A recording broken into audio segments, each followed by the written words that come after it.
Hello, Tim from Fairplay now on the 29th of July 2021, and I've recently got home and I'm all freshly shorn, so got the hair cut, nice wet shave, showered and feeling nice and fresh here.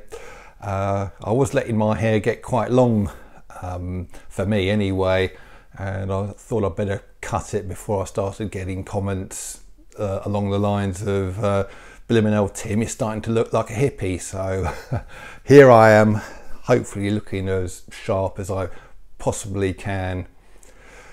So what I'd like to talk about is, well, you might think from the title of this video that it's going to be about ghosts again, because that after all was quite a popular video, I think. And thanks for your ghost stories and spooky stories, by the way. They're fascinating to read. But despite the title of this video, we're not going to be talking about ghosts. We're going to be talking about termites, of all things. And I'm going to use this as kind of a bit of an analogy, but let's just start off by talking about termites and what they can do to houses and other properties. It's not such a problem in the UK, but I believe, well, definitely in America, you know, places like California and the southern states, where they've got all their, you know, American sort of timber framed houses, wooden houses. Termites are a huge problem in some of the states, and because, as you know, they just eat the wood and they tend to hide themselves away, so you don't know you've got a problem until, well, if you're not careful, until it's too late. And they're insidious little things. There you go, hence the video title, because they get into the structure of the house, which to begin with is nice and sound, and then over the course of many years they start nibbling and eating away without you even really realizing, until the place is completely rotten and fit for collapse. And the reason why it's insidious is because you can go to a place and it still looks the same. It still looks like your sort of good old house. You know, it still looks lovely from the outside. Still looks like the house that you've come to know and love over the years, but unfortunately under the skin it is totally rotten, corrupt and fit to collapse. Just imagine this scenario. Instead of it being termites and a house, what if all the old institutions of the country that we all came to know and love over a very long time, all the way from earliest childhood really, you know, all those institutions that we were brought up to respect and to honour and to believe that they always told the truth and they were there to serve us and protect us. I'm talking about things like your usual mainstream media outlets, government institutions and many other institutions throughout the country. So, well, let's just take, for the sake of argument, the BBC.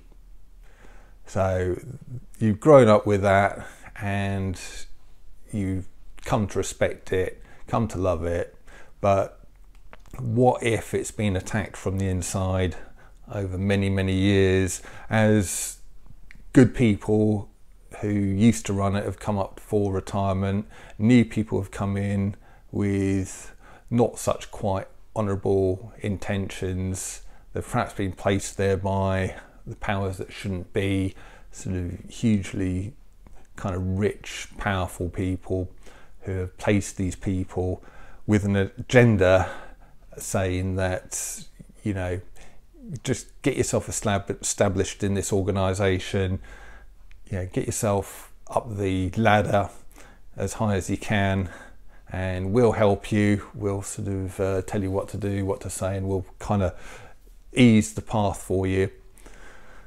And once you get to a good position, fairly high up or right up to the top, you know, you have to do as we say and what we tell you to do.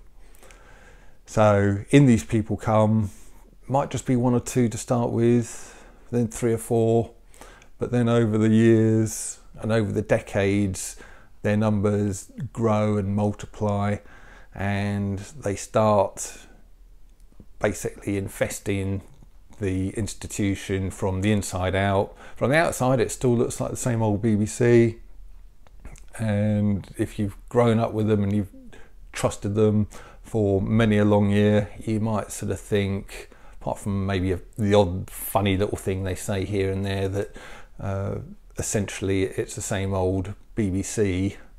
But what if it's not? What if it is so rotten to the core that, just like that termite infested house, you can't trust them at all? You know, just like you couldn't trust the house to stay up, you know, it could collapse on top of you. You can't trust the BBC to tell you the truth, to tell you what they should be telling you. And that is what I believe has happened to not only that institution, but to almost all of them throughout the country. And it's not just me who thinks that. A lot of people think that. I've heard it called the long march through the institutions. So it's like this kind of basically like a communist takeover. A lot of these kind of communists have come in, or whatever you want to call them, fascists. It's all the same sort of thing really, but they've come in and taken over and wormed their way into sort of positions of power and influence within these organisations, and so they're now in a position to do a lot of nefarious things. So I want you just to take that on board. I'm really directing this video and this story to perhaps new or newer subscribers to this channel. Maybe you don't know 100% what I'm all about, and I'm kind of older subscribers who've been with the channel for longer will know what I'm about. I'm pretty anti-establishment and anti-narrative. Haven't always been. Up to 18 months ago, I was, well, always sort of thought it wasn't that great, but I was kind of more or less on board with the mainstream and what they said. But I've been forced to become a lot more anti-narrative as the events of the last 18 months have unfolded. So that's kind of where I'm coming from, and what I'd like you to sort of just take on board, especially if you're sort of thinking that, yeah, maybe I'm just a bit paranoid. Just think to yourself, or just ask yourself, could this really be possible? Could these institutions have been taken over a very long time? Just, you know, just what if? Let's just put that thought into your mind. What if that is what's happened? It would certainly, yeah, it'd certainly explain a lot, wouldn't it? Certainly explain a lot why, you know, the mainstream just doesn't seem to be listening to logic and reason, despite a lot of it coming from, or in spite of the fact that a lot of the counter arguments are coming from sort of respected kind of doctors and professors and other professionals. They just don't seem to want to know. And if you kind of look at it through that lens, it sort of makes sense, doesn't it? So I'll leave you with that thought. Just, you know, what if the termite scenario is actually going on, and what has gone on? So I'll leave you to cogitate on that, and I'll be back tomorrow. Tim from Fair Play Now, thanks for watching.